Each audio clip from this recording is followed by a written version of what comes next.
Hello, welcome back to my channel. My name is Carly Stevens. I'm a teacher and author, and this is English Nerd. It's about time to analyze another poem, and today's is To a Sky-Lark by Percy, Bysshe, Shelley. He is today considered one of the foremost poets of the Romantic era in Britain. At the time, he wasn't taken quite as seriously as somebody like Wordsworth, certainly, for example.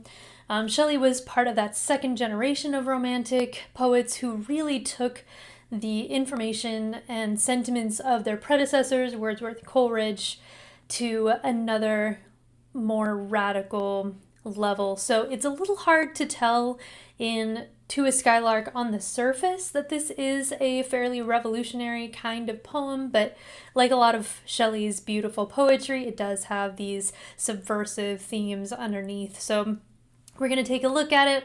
I'll point out some things that I hope will help you see this poem in a new light or discover it for the first time. So here we go. Alright, so here is To a Sky-Lark. Sorry, the pages are so thin, you can kind of see what's on the other side, but we'll do our best. So it begins, "Hail to the blithe spirit." It's interesting that Shelley, or the narrator, I guess more correctly, refers to this skylark, which is just a small bird that only sings when it flies, and it flies extremely high, so sometimes you'll just hear a skylark. That's some important background. But it's interesting that he refers to the skylark as a spirit, capitalized. There's a sense, especially with, really all of the Romantics, that there's a spiritualism in nature that is not really acknowledged, certainly not to the same degree in the Enlightenment or in the English Renaissance or different time periods, but definitely here with the Romantics we see this connection between nature and this fundamental kind of spiritual truth in the world, and so we get that right from the first line. "Bird, thou never wert, that from heaven or near it pourest thy full heart and profuse strains of unpremeditated art." So once again, we get this sense of spirituality, we get spirit, we have heaven, we have this full heart, this sense that there is something almost holy about this bird. And the other word to pay attention to is unpremeditated. Unpremeditated art. That becomes crucial as well in the poem as a whole and in the movement of Romanticism.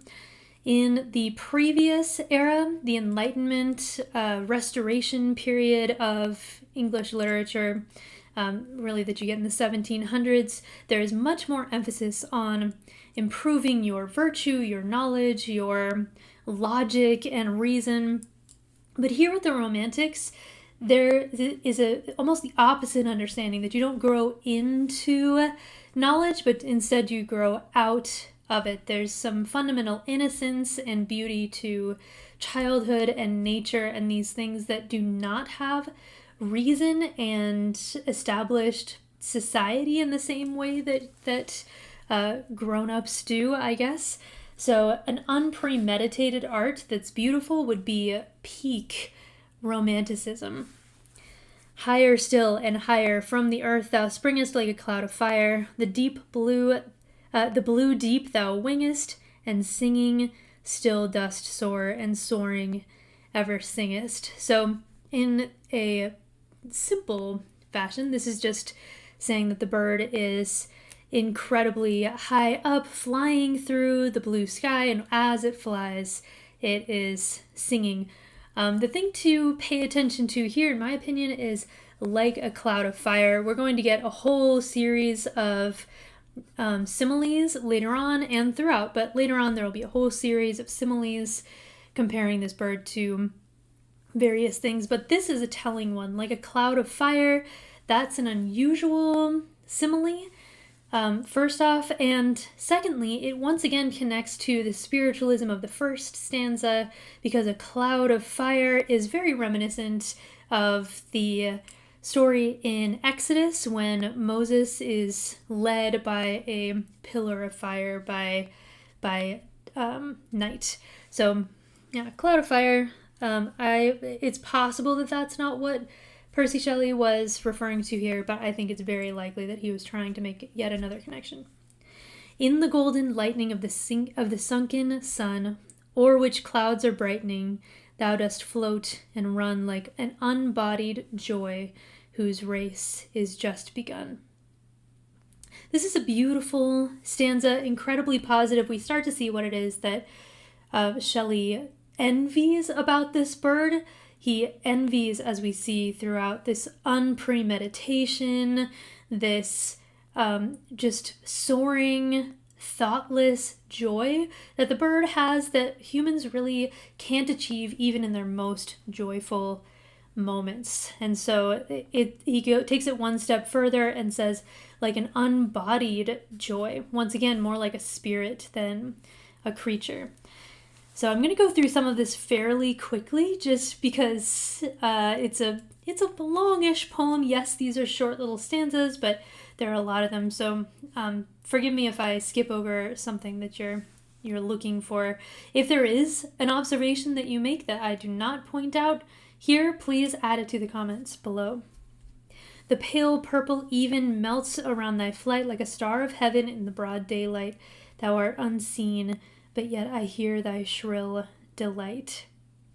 Okay, so once again, star of heaven, we have that connection to spirituality and how nature and how nature is this innocent portrayal, this pure portrayal of spirituality itself. There's some connection to truth, to religion, to all those spiritual things, right?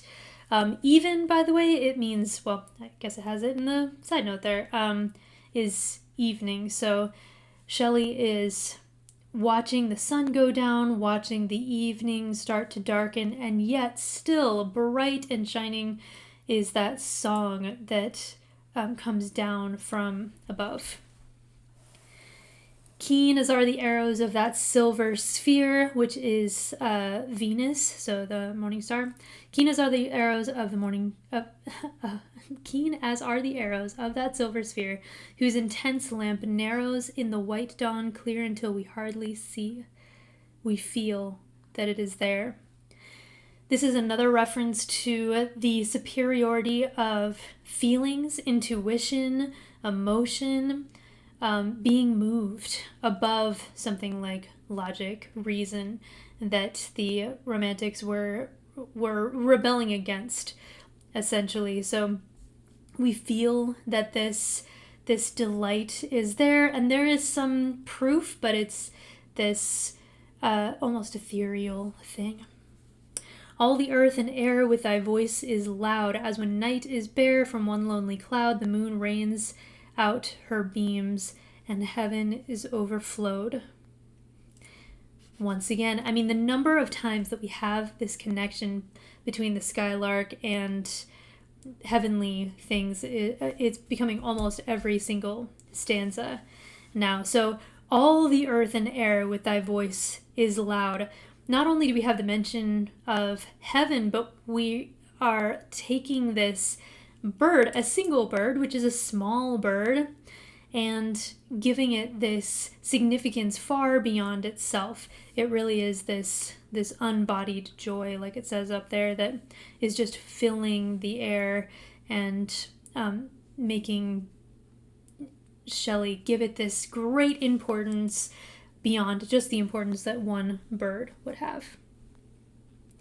What thou art, we know not. What is most like thee? From rainbow clouds there flow not drops so bright to see as from thy presence showers a rain of melody. Language that echoes biblical language about God himself. So because there is enough of that evidence in previous stanzas, I think I can safely say that here. What is most like thee? It sounds almost like a psalm at this point. From thy presence showers this rain of melody. So it's this thing that is becoming universal. He's talking about this great joy that he longs for, as we'll see. Like a poet hidden in the light of thought, singing hymns unbidden till the world is wrought to sympathy with hopes and fears it heeded not. Okay, so here we start to get a series of similes comparing the Sky-Lark to all kinds of things, showing that the world and everything within it is interconnected in this profound way, from the lowest worm to the highest creature to, as we'll see, there's a whole list.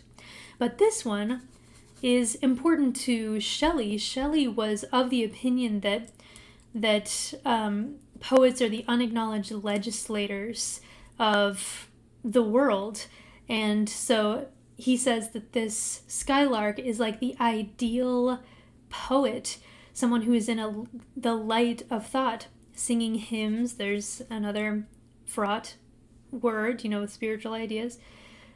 Till the world is wrought to sympathy with hopes and fears it heeded not. So we have the Sky-Lark as this kind of ideal poet, like a high-born maiden in a palace tower, soothing her love-laden soul in secret hour with music sweet as love which overflows her bower. So again, very strong emotions evoked here, but different from the poet. We have this maiden, this very romanticized kind of scenario of a maiden in a tower. Like a glowworm golden in a dell of dew, scattering unbeholden its aerial hue among the flowers and grass which screen it from the view.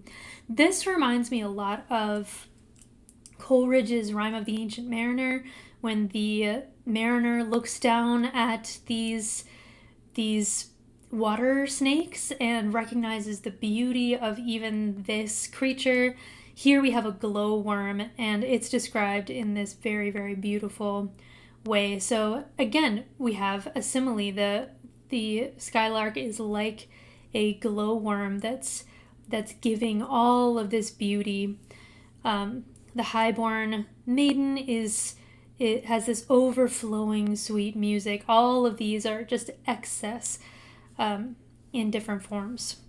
Like a rose embowered in its own green leaves, by warm winds deflowered, till the scent it gives makes faint with too much sweet those heavy winged thieves.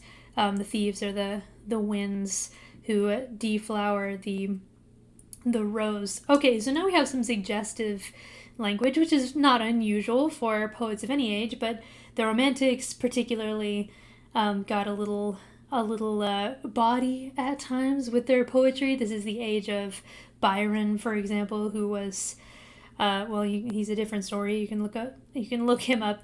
But we have a connection to my goodness, my voice is creaking. We have a connection to these overflowing emotions, this overflowing beauty, and now we have this very suggestive description of a rose that is not only beautiful and smells sweet, but is connected to, once again, very, very strong emotions and feelings that would be connected to deflowering, for example. I'm not going to get more into that. Okay, next. Sound of vernal showers. So now we're going away from the list of similes to something else. Sound of vernal showers. Vernal means springtime. On the twinkling grass, rain awakened flowers, all that ever was, joyous and clear and fresh, thy music doth surpass.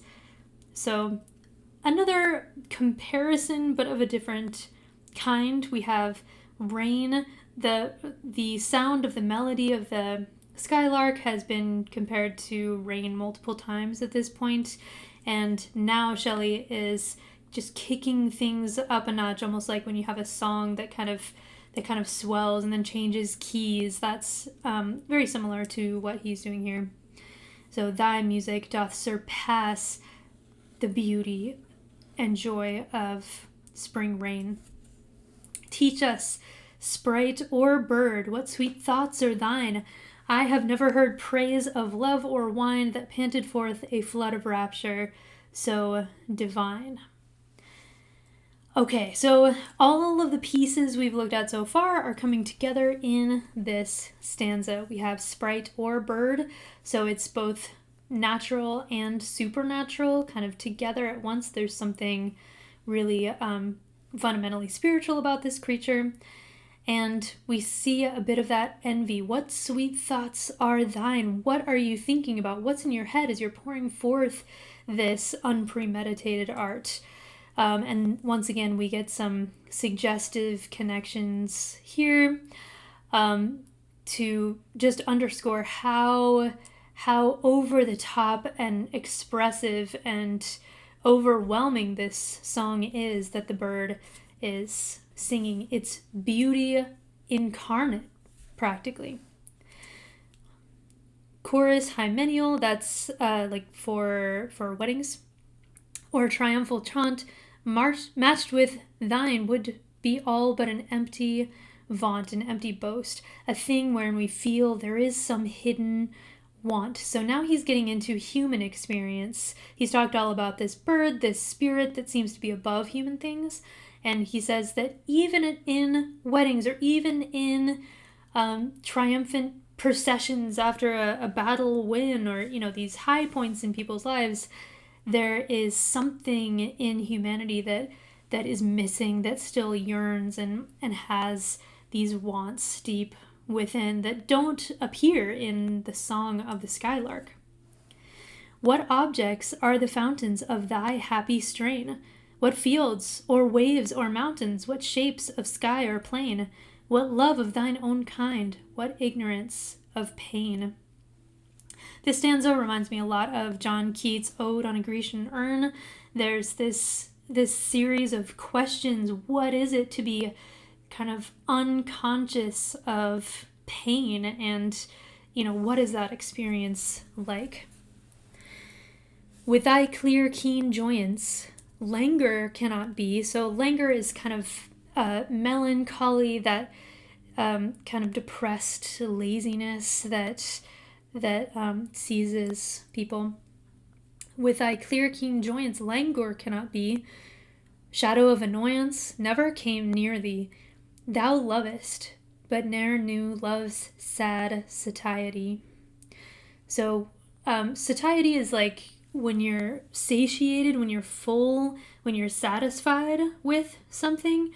And so Shelley is saying clearly there's love behind what this song is, but there's none of that sad undertone that necessarily comes with love in human experience.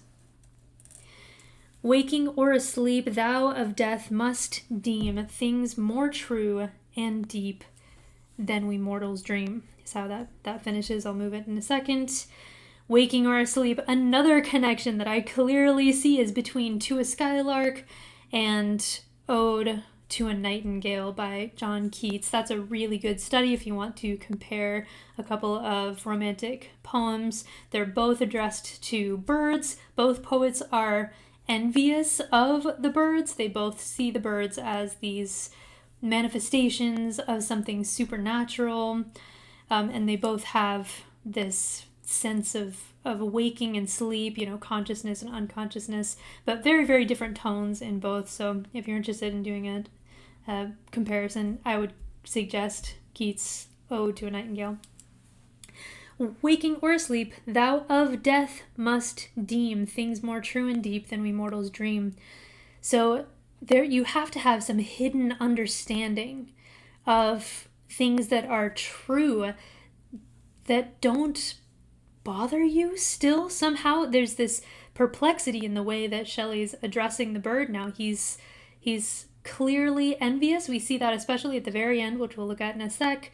But he is wondering, what is it that you know that we don't know? I know some of the things that we know that you don't, but what is your secret of joy that we could have in our own experience? We look before and after and pine for what is not. Our sincerest laughter with some pain is fraught. Our sweetest songs are those that tell of saddest thought. Isn't that the truth, right? Some of my favorite classic books especially are the really sad ones where, everybody dies at the end and that kind of thing. Speaking of, we look before and after. That is a Hamlet reference. If you've been around the channel, you know that Hamlet is just my favorite. I'm obsessed with Hamlet. And in context, looking before and after is in Hamlet's fourth major soliloquy. He's talking about how humans have been endowed with all of these great abilities, and yet they let so much of it just fust unused. So Shelley is saying, we look to the future, we look to the past, we pine for what isn't. We have all of these things that draw us out of the joy of the moment. Yet, if we could scorn hate and pride and fear, if we were things born not to shed a tear, I know not how thy joy we ever should come near. Even if we could make ourselves better people, even if there were fewer things to make us cry, how could we get so far above that line of neutral to something truly joyful? Better than all the measures of delightful sound, better than all treasures that in books are found, thy skill to poet were, thou scorner of the ground. So the ground and the sky here take on some different metaphorical dimensions. Shelley is stuck on the ground, and the Sky-Lark is singing his unpremeditated art of beauty from the sky, which seems like a higher plane, not just literally, but figuratively, metaphorically as well. So better than all measures of delightful sound, better than all treasures that in books are found. There's a Wordsworth poem called The Tables Turned, where he says, okay, it's time to stop reading books and get out in nature, and we have a connection here. I know I keep mentioning other poems, but hopefully if you're studying these things, then you can reference those and see what I'm talking about. Okay, and then we get a gorgeous wrap up here in the final stanza. Teach me half the gladness that thy brain, Skylark, must know. Such harmonious madness from my lips would flow. The world should listen then, as I am listening now. Whew. Okay, so we have a really powerful ending. This really is the main reason why I like this poem, this final stanza. Such harmonious madness from my lips would flow if I were as glad and as joyful as you. If you remember, it's not the measured, logical verse of the Enlightenment that really drew in the Romantic writers. No, it was this unpremeditated art that he mentions at the beginning. He wants to be filled with harmonious madness. He wants to overflow the world with beauty and freedom and this kind of absolutely reckless joy. Shelley had a lot of social causes that he was passionate about pursuing, but he didn't really get that far until after his early demise, unfortunately. But he wanted the world to listen to his radical ideas, his harmonious madness, if you will, and he wanted gladness. He struggled in his life with this joy, like most people do, I think. But the Romantics really had this nostalgic sadness that underlies a lot of their work. So there you go. That was To a Sky-Lark by Percy Bysshe Shelley. As always, with all of these analysis videos, make sure to do your own digging. If you are doing a presentation, writing an essay, what have you, make sure that you are not just taking my ideas. That would be plagiarism, but you're doing your own work. There's a lot more to dig into with this poem than I even took the time to point out. So yeah, with that, I hope you enjoyed To a Sky-Lark. It is one of my favorite Percy Shelley poems, so maybe it's yours too. Is there another poem that you would like to see me analyze on this channel? Make sure to let me know down below. Until next week, have a good life. Be of good cheer. Make sure to subscribe, and I will see you next time. Bye.